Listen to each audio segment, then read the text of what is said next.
pessoal, tudo bem com vocês? Eu sou a professora Janaína e nós estamos aqui para mais uma aula do programa Curitibinhas Poliglotas. Nesse momento é muito importante que vocês se mantenham em casa o máximo possível, lavem sempre bem as mãos e passem o álcool gel. E agora encontrem um lugar bem confortável para que a gente possa dar início à nossa aula. Vamos lá? Então olha só, o tema da nossa aula de hoje é cultura e meio ambiente. E é muito importante, então, a gente pensar nessas relações, né, que os povos fazem com o meio ambiente, o lugar onde eles vivem, porque geralmente eles estão adaptados à sua rotina aos fenômenos naturais que acontecem nessa determinada região. Então, olhem lá, eu trouxe um mapa para vocês e nós vamos localizar nesse mapa algumas regiões geográficas. Nós temos lá a linha do Equador, que é uma linha invisível, mas que os cientistas usam, os pesquisadores usam, para identificar, né, como que o Sol ele vai incidir em diferentes áreas do planeta Terra. Então, nós temos a linha do Equador, o Trópico de Câncer, o Trópico de Capricórnio e nós temos, mais para as extremidades, os círculos polares, Ártico e Antártico. É muito importante, né, que a gente perceba que a incidência dos raios solares nessas regiões, elas fazem com que ali cresçam diferentes tipos de vegetação e que diferentes tipos de seres vivos estejam acostumados a viver naquela região. Nós temos, então, perto do Equador, a zona tropical, entre os trópicos, o que nós chamamos de zona intertropical, e as zonas polares que estão perto dos círculos polares. Nós vamos começar a falar, então, das regiões tropicais ou equatoriais. Então, prestem atenção no texto que eu trouxe aqui, um decreto, e que a gente vai ler juntos. Comunidades ou populações tradicionais. Povos e comunidades tradicionais são grupos culturalmente diferenciados e que se reconhecem como tais, que possuem formas próprias de organização social, que ocupam e usam territórios e recursos naturais como condições para sua reprodução cultural, social, religiosa, ancestral, econômica, utilizando conhecimentos, inovações e práticas gerados e transmitidos pela tradição. Isso quer dizer o quê? Nós temos, principalmente na América do Sul, diferentes populações tradicionais que estão adaptadas a ter essa vivência, essa rotina com o meio ambiente, né, com o lugar onde eles vivem. E um dos grupos que nós temos aqui no Brasil e em toda a América são os indígenas, né? Os diferentes indígenas, eles têm o seu modo de vida totalmente adaptado ao meio ambiente em que eles vivem. E eles estão sempre integrados à natureza, principalmente no seu modo de viver, nas suas moradias, e eles estão sempre engajados em questões políticas e socioambientais, né? Sempre vão na defesa do meio ambiente. Outro grupo que nós temos também, que são grupos de populações tradicionais, são os seringueiros. Eles são trabalhadores que eles vivem da extração do látex, né? Das árvores que são chamadas as seringueiras, e que elas têm uma ocorrência muito grande na floresta amazônica. E eles possuem um modo de vida também integrado a essa natureza. Então, dessa maneira, eles valorizam, né, e respeitam as matas e sempre tentam preservar.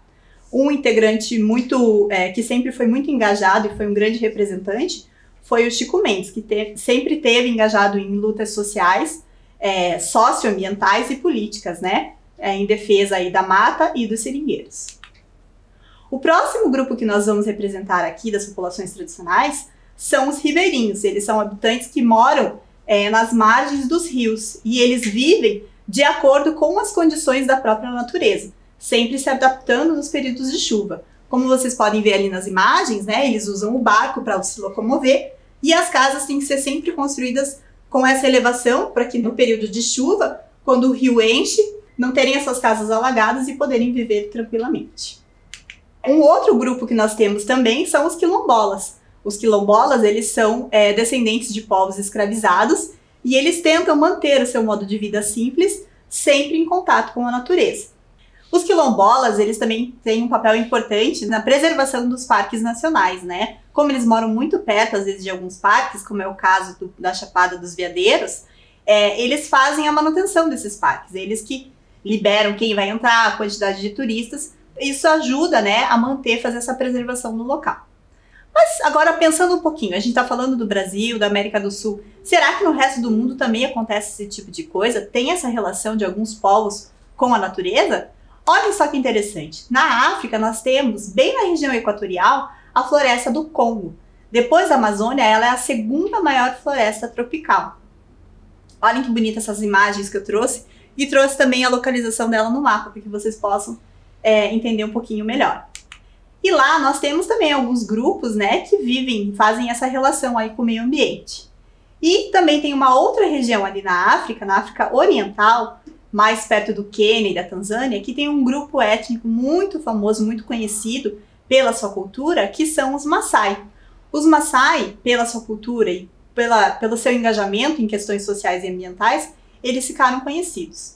Tanto se engajaram que existe uma queniana, que é essa que está na tela, a Wangari Maathai. Ela foi uma professora e ativista política do meio ambiente.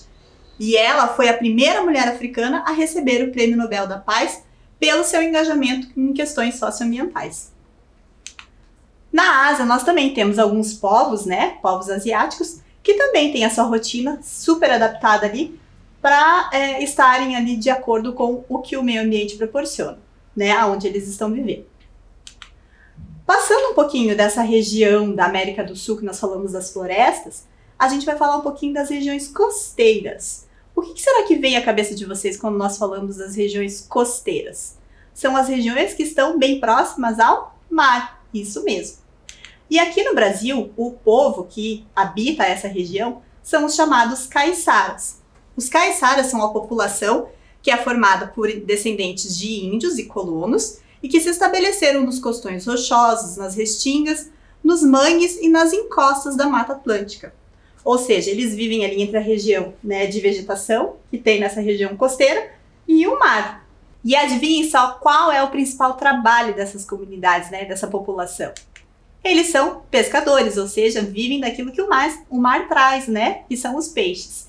Então existem diferentes pescadores, diferentes técnicas de pesca, né, ao redor do mundo, porque costa nós temos aqui no Brasil, mas também temos em outras regiões do mundo. Então existem diferentes locais onde as pessoas que habitam essas regiões costeiras trabalham como a pesca, né, como pescadores. E ali fazem a sua vida, constroem as suas moradias próximas ao mar. Mas essa população e esses trabalhadores, eles enfrentam algumas questões que são muito complicadas hoje em dia. A principal delas é a questão da pesca predatória. Olhem lá, a pesca predatória ela pode ser entendida como uma atividade pesqueira que é realizada de forma desenfreada, ou seja, não tem controle, né? É a pesca excessiva e insustentável praticada pelo ser humano. Isso é muito complicado. Outra questão bem complicada são os lixos nos oceanos, né? Cada vez mais a gente vê as pessoas jogando, principalmente plásticos, que depois despedaçados vão se tornar microplásticos e acabam interferindo principalmente na fauna local e também numa questão visual. E para a gente entender um pouquinho mais sobre esse problema, eu vou trazer para vocês agora um vídeo da ONU sobre essa questão. Vamos assistir?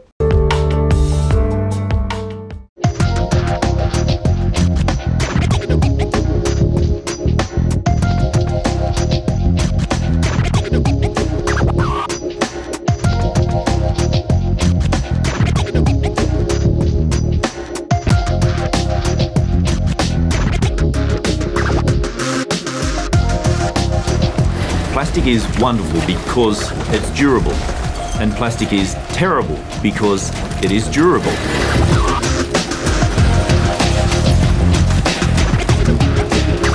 Almost every piece of plastic ever made is still on the planet in some form or another.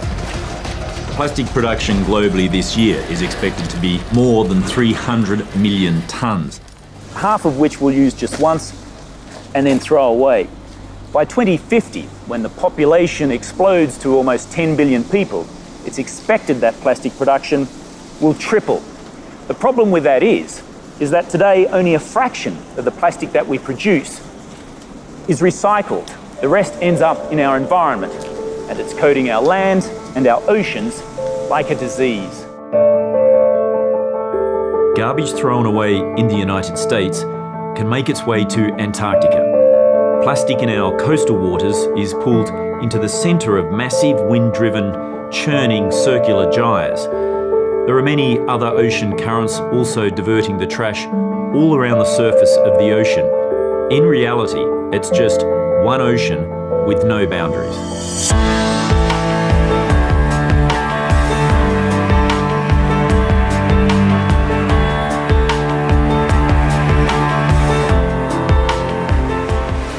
Lord Howe Island is a World Heritage Site and home to migratory seabirds like the shearwater. Seabirds are incredibly helpful because they act like an army of scientists. They travel thousands of miles across the ocean. They pick up plastic off the surface of the ocean. They bring it back to their rookeries where they feed it to their chicks, and that provides an incredible amount of scientific data in terms of where the plastic comes from, its distribution, and how it breaks up on the ocean surface. Dr. Jennifer Lavers, she'd devoted her life to studying the plight of seabirds.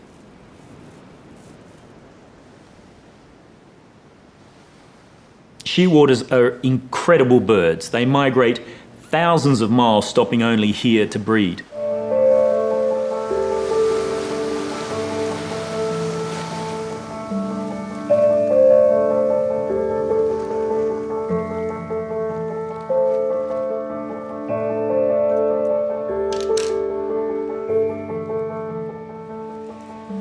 Yeah, the stomach is very, very full, and if we look here, there's some very dark pieces, some very light white pieces, and if you see, as I push on this, it's absolutely rigid, completely full of plastic all the way up. Oh, look at that.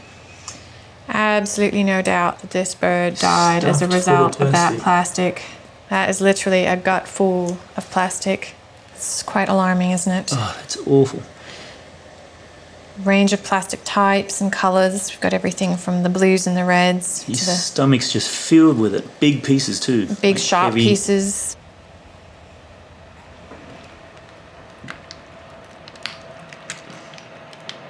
Oh wow, look at the size of that big black piece. That is an enormous piece of plastic. Unbelievable. Look at the size of that.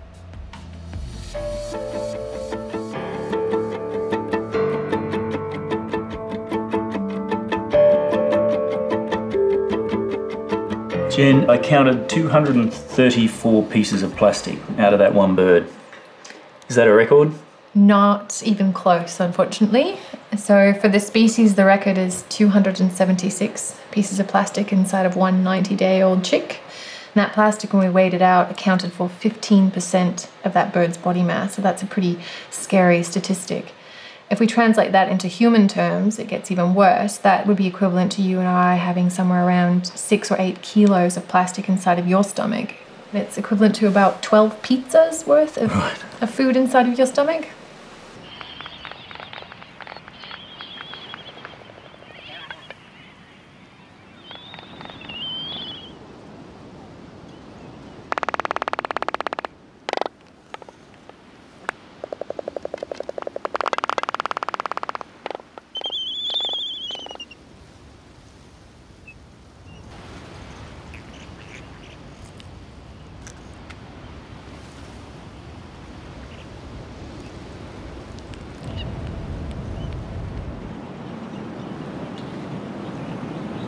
It's quite a bit of plastic for just one little bird. The parents were trying to do the right thing. There's a lot of squid beaks in here, and this purple colour is evidence of the squid ink.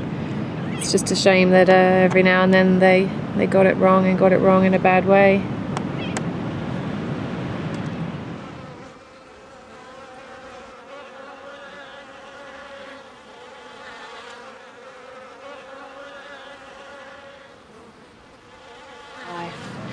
Really is quite an overwhelming thing. I do have some pretty rough days, have to go home and really wrap my mind around where do we go from here. As a Pacific Islander, I know that the ocean is in deep trouble. The very authoritative prediction shows that by the year 2050, there'll be as much plastic as there is fish in the ocean by weight.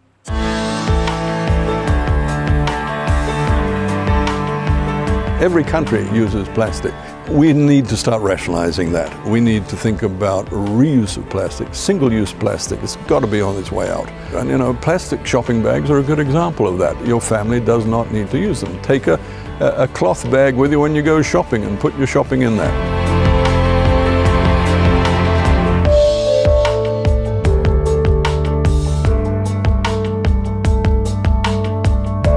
There's an equivalent of a large garbage truck every minute of every day backing up to the ocean and just dumping plastic into it.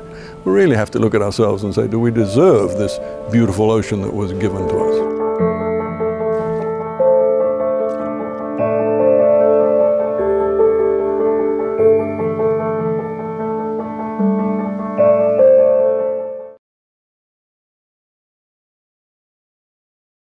E aí, gostaram do vídeo? É meio, né, desafiador aí, porque a gente pensar na quantidade de plástico que vai parar, né, na barriga dos animais, ou até mesmo a gente, né, esses microplásticos que são tão pequenos, que vêm na água, a gente acaba nem percebendo que a gente também pode estar ingerindo isso. Então é bom a gente pensar, né, e ter algumas atitudes que são mais ecológicas para ajudar a conservar o meio ambiente, também a cuidar da gente mesmo, né? Muito bem, saindo agora dos oceanos, nós vamos entrar numa região que é um pouquinho mais fria, né? Que são as regiões temperadas, que estão entre os trópicos e os círculos polares. Essas regiões, elas têm, né, as suas estações do ano bem definidas, né? No verão sempre muito quente e nos invernos sempre muito frio. Então, para dar destaque a essa região temperada, eu trouxe aqui os índios da América do Norte, que são aqueles índios bem característicos, né, que usavam seus cocares com muitas penas, né, muitos brincos. E, na verdade, esses povos indígenas da América do Norte, eles são centenas de povos diferentes, né, que habitaram a América do Norte. Por que habitaram? Porque a maioria, praticamente, já foi dizimado, né, eles acabaram sendo escravizados e morreram por causa de doenças como a gripe e o sarampo, porque eles não estavam acostumados. E hoje em dia nós temos lá descendentes desses povos indígenas, né, que habitam a região e acabam se caracterizando em momentos festivos, né, em festas culturais, para mostrar e para resgatar um pouco dessa cultura que é tão importante para esses índios americanos.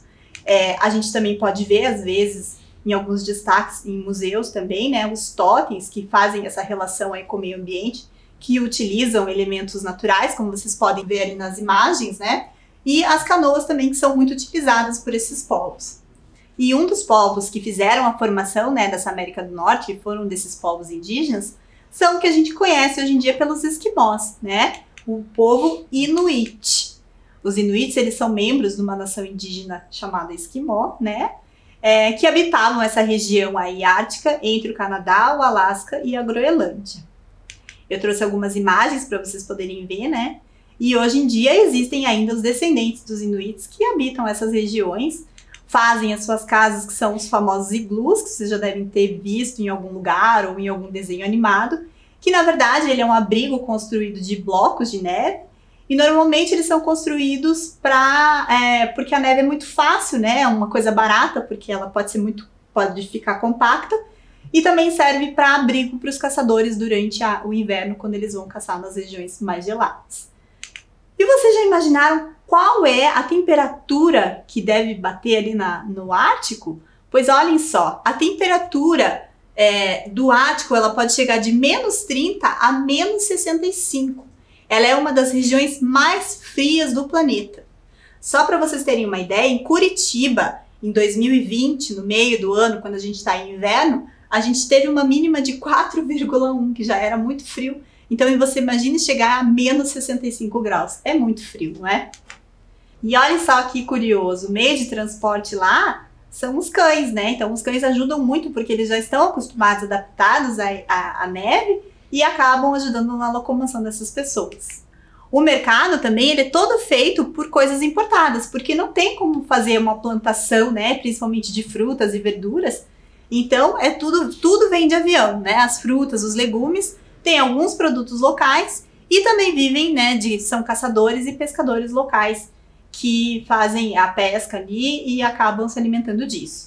Um dos pratos principais, né, desses povos indígenas do norte, principalmente da Sibéria e da região da Rússia, é a estroganina. Olhem só que interessante isso. consiste em raspas cruas e finas de peixe congelado. E aí você tem que comer antes que ela derreta. Será que você gostaria de experimentar? É um prato diferente, né? Muito bem, falando então do frio, vamos aproveitar aqui e falar um pouquinho sobre a curiosidade sobre a neve. Vocês já viram? Aí na tela eu trouxe uma imagem para vocês de um floquinho de neve aumentado. Olha só que bonito e a perfeição da natureza, né? Parece que ele foi lapidado à mão, mas é uma obra da natureza. Será que é possível a gente ver neve em diferentes regiões do mundo? Será que a gente tem neve em diferentes locais? Ou não, só neva exatamente num local? Na América do Norte a gente já viu que tem muita neve, né? Olha só, eu trouxe aqui para vocês duas imagens de regiões bem diferentes. Uma do Alasca e outra da Áustria, que fica na Europa. Apesar de serem regiões tão diferentes, tão distintas, elas têm esse fenômeno, né? Neva tanto no Alasca quanto na Áustria. E a paisagem fica muito bonita, né? Esses tons de azul e branco deixam a paisagem com um visual muito bonito. Outra região também nos Estados Unidos e na Nova Zelândia, que são regiões bem distintas, mas também que se neva. E olha só na Rússia, o inverno na Rússia, ele tem períodos de escuridão que às vezes duram 2 meses, né? Nesse momento que está nevando, eles não costumam ver o sol muito tempo, né? Os dias são mais curtos. E o volume de neve no solo, ele pode atingir até 3 metros de altura. Reparem nessa imagem, olha só o carro ali quase todo coberto de neve, né? Seria muito difícil, eu não sei, mas eu acho que vai ser muito difícil morar num lugar desse. E para a gente perceber um pouquinho sobre essas características das pessoas que vivem na neve, eu trouxe um outro vídeo aqui que fala exatamente sobre isso. Vamos assistir? Olá, curiosos! Enquanto pra gente o Natal é no verão, em outros países a data é comemorada durante o inverno. E a parte legal dessa estação é só a neve, porque o resto é complicado. Você sabia que a Sibéria é tão gelada que sua respiração pode virar gelo segundos depois de sair de sua boca? E sabia também que 90% da neve é ar? Em boa parte do planeta, frio é sinônimo de experiências extremas e dolorosas. Por isso, vamos mostrar o que aconteceu de mais assustador e estranho durante o inverno. Eu sou o Breno e esse é o canal Para os Curiosos. Vamos começar com uma pergunta complicada. Qual é o lugar mais frio da Terra? Um dos primeiros lugares que vem à cabeça é o Polo Norte ou Sul, certo? A resposta pode ser sim e não ao mesmo tempo, ou melhor, não e sim, porque o Polo Norte não está entre os lugares mais frios do planeta, e as temperaturas lá não chegam a menos de 30 graus negativos. No entanto, o Polo Sul é muito mais frio, possuindo o registro da temperatura mais baixa já registrada na Terra, que são 123 graus negativos, na estação de Vostok, em 1983. Em relação ao lugar mais frio habitado, temos que mencionar a cidade de Oymyakon, na Sibéria, Rússia, onde vivem 500 pessoas, e no inverno a temperatura é próxima a 70 graus negativos. Seus habitantes dependem de um sistema de aquecimento subterrâneo que nunca pode ser desligado, e funciona pelo menos durante 9 meses por ano. Essas pessoas moram praticamente em uma geladeira. Num lugar tão frio, não existe água corrente. Em vez disso, blocos de gelo são armazenados em casa e derretidos pouco a pouco. Se você quiser sair na rua, você tem que se aquecer com peles. No caso dos óculos, ainda existe a chance de ele grudar na sua cara. Além disso, não abra muito a boca, pois a saliva congela e se torna como uma agulha, que pode machucar suas gengivas. Por outro lado, a escola suspende as aulas quando o frio fica abaixo de 52 graus negativos, o que é bastante comum nos meses mais severos de inverno. Agora que a gente já sabe de algumas coisas sobre os lugares em que o frio é extremo, vamos falar sobre a coisa mais famosa do inverno, a neve. Ela é o resultado do congelamento de partículas de água que formam estruturas únicas, conhecidas como flocos. E quando eu digo único, é porque nenhum floco de neve é igual ao outro, por causa da sua cristalização, que é sempre diferente, mesmo que todos os flocos tenham 6 pontas. Observar um floco de neve pelo microscópio é quase mágico. Agora, outra pergunta complicada: de que cor é a neve? Apesar do que todos pensam, a neve não é branca. Ela é, na verdade, transparente, mas a formação complexa dos flocos reflete a luz e nos faz ver dessa maneira. Outra coisa surpreendente sobre a neve e os flocos é que seu tamanho pode variar de um diâmetro mínimo, que vai do tamanho de um fio de cabelo humano, até 35 centímetros de diâmetro, segundo o registro de uma nevasca ocorrida em Montana, nos Estados Unidos, em janeiro de 1887, onde os flocos foram comparados com baldes de leite. Mas nem todas essas informações assombrosas são antigas assim. Em 2018, no noroeste da Sibéria, um fenômeno estranho foi relatado em que milhares de bolas de neve gigantes se formaram nas margens do Golfo de Obi, praticamente o cenário de ficção científica. Aqueles que acreditam que a mudança climática é uma invenção dos ambientalistas devem saber que nos últimos anos nevou em lugares incomuns, onde seus habitantes nunca tinham visto neve em toda a vida. Lugares como Roma, o deserto do Atacama no Chile, Havaí, Bagdá e Buenos Aires. Agora vamos esperar pelos próximos. E aí, gostaram do vídeo? Pois é, deve ser bem complicado, né? Claro, apesar do visual ser muito bonito e ter uma coisa mais mágica que a neve traz, mas a vida no dia a dia deve ser bem difícil, né? Será que você teria coragem de morar num lugar assim, com tanta neve? E no Brasil? Será que a gente tem neve aqui no Brasil? Olha só, no Brasil existem algumas regiões, que são regiões do Planalto do Sul do Brasil, né? Que tem um clima um pouco mais subtropical, um pouquinho mais frio. Esse fenômeno já foi visto, principalmente, né, em Santa Catarina, Rio Grande do Sul, na cidade de São Joaquim e na cidade de Caxias do Sul, como eu trouxe aí a imagem, né? São imagens muito bonitas, mas realmente deve ficar muito frio. E aqui em Curitiba, será que também já nevou? Olha só, em Curitiba, no dia 17 de julho de 1975, teve neve em Curitiba. E as pessoas nesse momento pararam, muitas pessoas pararam o que estavam fazendo, seus trabalhos, né? As crianças foram para fora para brincar e para curtir a imagem. E algumas professoras gentilmente cederam as suas imagens de família para mostrar para a gente como esse momento foi um momento bem histórico, né? Bem importante para a cidade de Curitiba.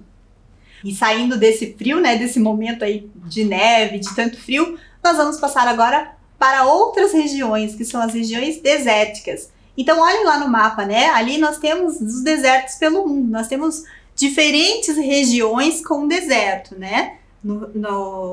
Aqui no sul, né, na América do Sul, na América do Norte, na África, então eles estão espalhados pelo mundo todo.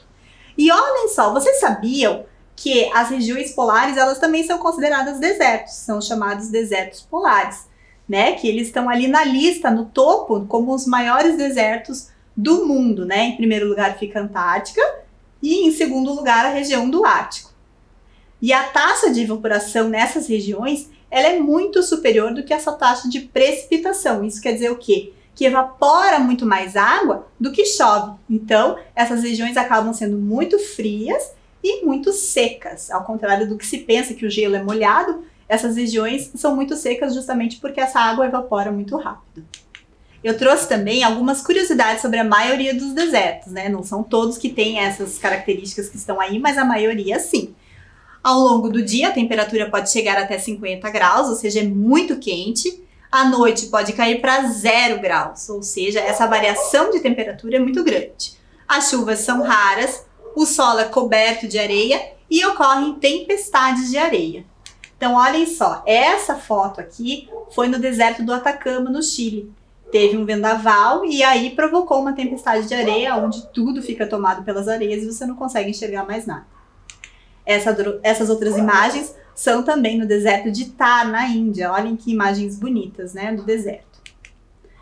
E eu trouxe também para vocês o deserto da Patagônia, que fica aqui na América do Sul, né, muito próximo a gente. Então olhem lá na imagem, né, o deserto da Patagônia, ele é o maior das Américas e ele está localizado ao sul da Argentina. Ele tem um clima árido e semiárido, a temperatura média anual é de 5 graus, e ele é o 7º maior deserto do mundo por área. E eu trouxe aqui também para vocês um vídeo de uma querida amiga minha, a Isabela, que vai contar um pouquinho sobre a sua experiência no deserto da Patagônia. Vamos assistir? Oi gente, meu nome é Isabela, eu vim falar um pouquinho da viagem que eu fiz para o deserto da Patagônia em 2018 com a minha família.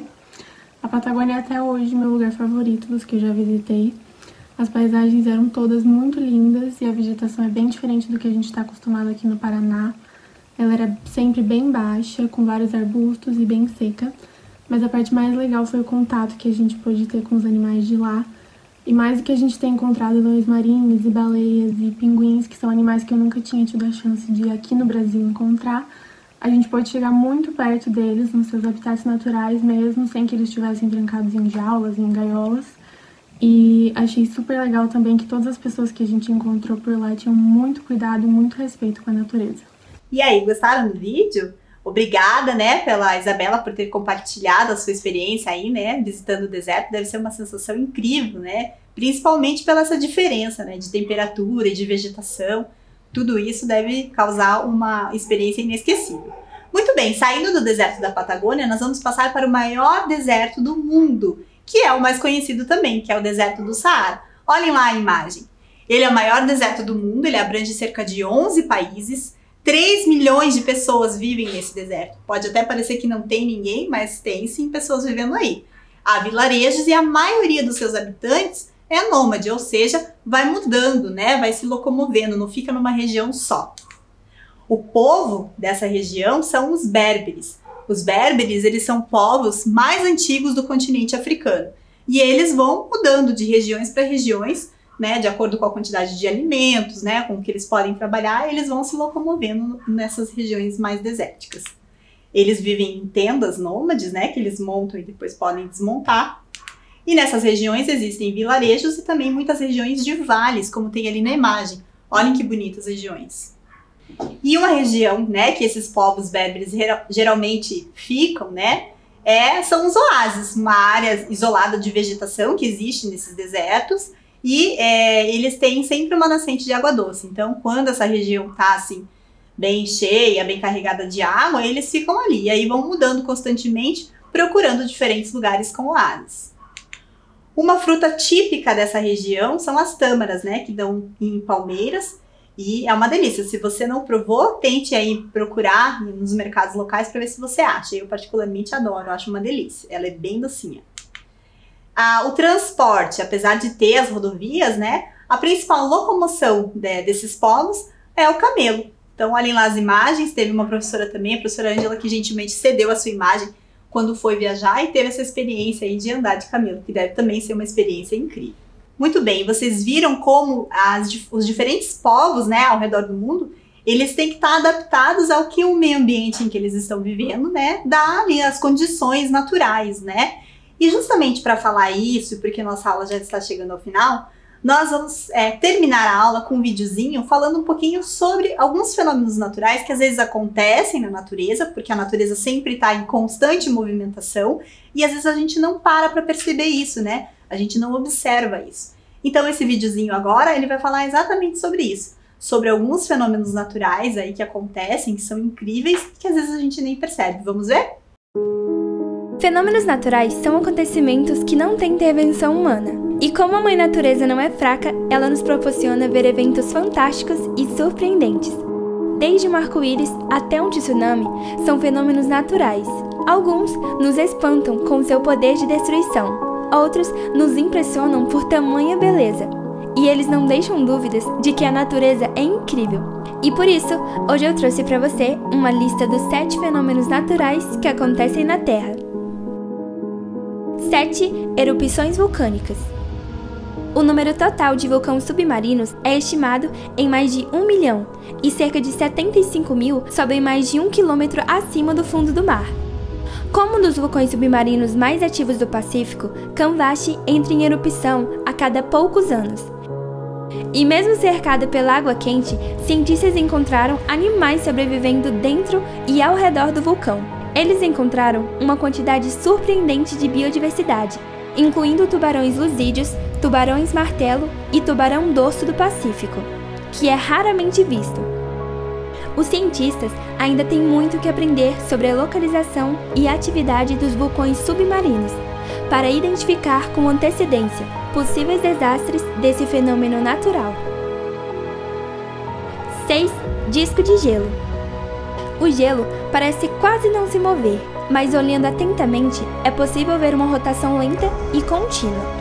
Um dos primeiros relatos desse fenômeno ocorreu em 1895, quando um leitor escreveu para a revista Scientific American que viu um bolo de gelo giratório no rio Mianos, em Nova York. O mais surpreendente é que o disco é perfeito. A estrutura se estende por cerca de 100 metros de diâmetro. E bem, esse fenômeno acontece quando a água derrete e flui para baixo do centro do disco de gelo, assim criando um pequeno vórtice que o faz rodar. 5. Colunas basálticas. Essas colunas são formações naturais causadas pelo resfriamento de rochas vulcânicas. Esse processo de resfriamento faz com que as rochas se contraiam e quebrem, geralmente no formato hexagonal. E é possível encontrar as colunas em outros formatos geométricos, com 5 ou 7 lados. Essa formação espetacular cria paisagens sensacionais e é mais comum ser a rocha basáltica. 4. Penitentes. Os penitentes são um fenômeno natural bem curioso, observados em regiões de altitudes elevadas. São finos picos e lâminas de neve, afiados e apontados em direção ao Sol. Eles atingem uma altura que vai de centímetros até 5 metros, dando a impressão de serem uma floresta de gelo no meio do deserto. A melhor teoria dos cientistas é de que essas formações aconteçam por conta da combinação de uma série de fenômenos físicos, que ainda estão por ser pesquisados e desvendados. 3.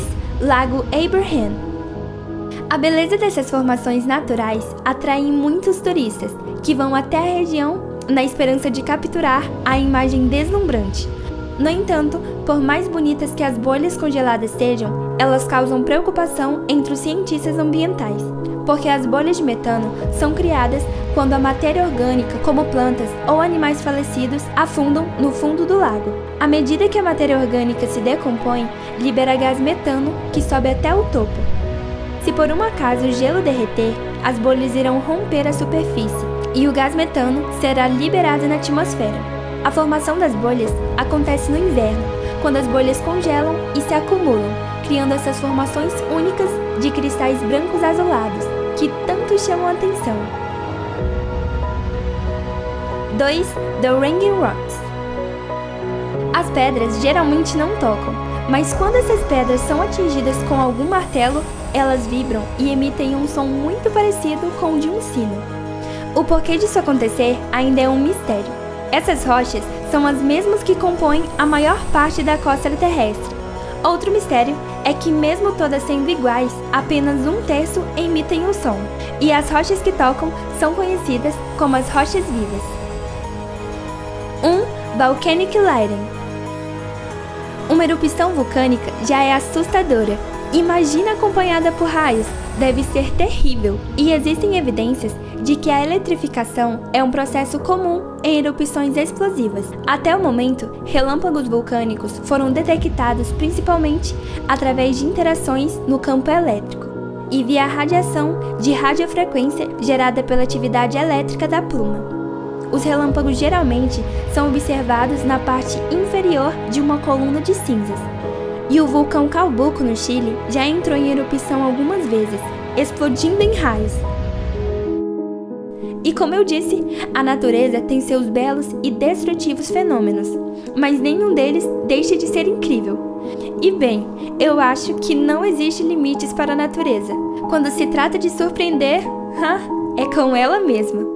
E aí, interessante esse vídeo, né? Quem sabe, daqui por diante, você comece agora a parar um pouquinho para observar os fenômenos naturais que acontecem aí perto de você. As chuvas, né? Os ventos que sopram. A gente tem que estar um pouquinho mais atento para observar esses fenômenos naturais que acontecem no nosso dia a dia. Muito bem, para então terminar nossa aula, nós vamos passar agora para as atividades. Você está preparado? As atividades, agora eu vou precisar que vocês prestem bastante atenção. Encontrem um lugar que esteja com silêncio, porque eu vou passar alguns áudios sobre alguns ambientes que nós falamos na aula, e você, a partir do som, vai ter que tentar adivinhar qual ambiente é esse. Vamos para o primeiro áudio?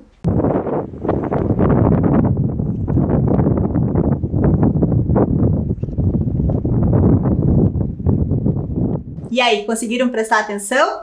Vamos ver pela imagem qual é o ambiente que eu estava falando, ou qual o ambiente que a gente estava escutando? Olha lá a imagem. Acertou quem disse que era o deserto, isso mesmo. Vamos assistir o vídeo agora do deserto?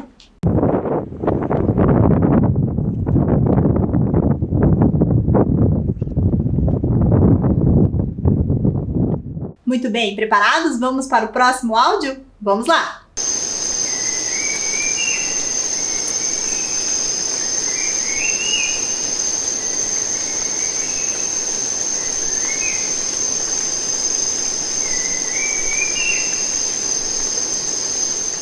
E aí, será que vocês acertaram? Vamos ver a resposta? Olhem lá. a partir da imagem é sobre a floresta. Muito bem, vamos assistir o vídeo da floresta?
Muito bem, vamos para o nosso próximo áudio? Se preparem que aí vem ele.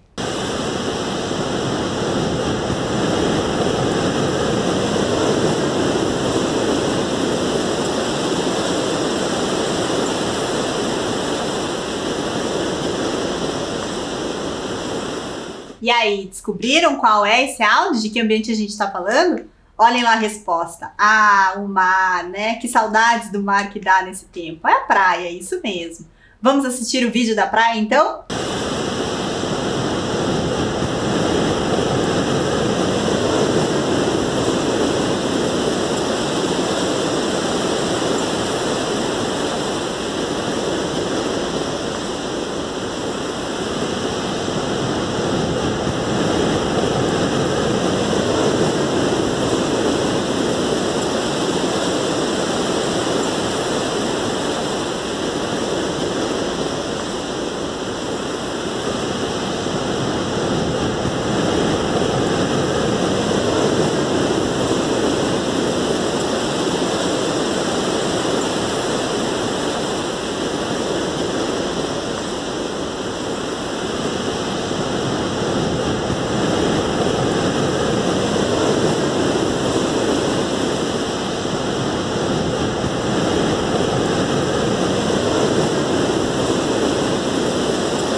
Preparados para o último áudio? Vamos lá escutar?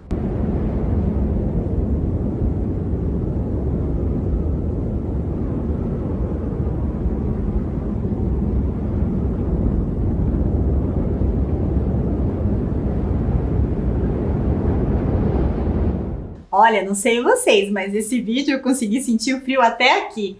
Acertou quem disse que era? A nevasca, isso mesmo. Vamos conferir o vídeo da nevasca, então?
Muito bem, a nossa aula está chegando ao final, espero que vocês tenham gostado e aprendido quanta coisa a gente viu sobre o meio ambiente. Agora a gente tem a consciência de passar isso adiante para que as pessoas tenham consciência e ajudem a preservar o meio ambiente.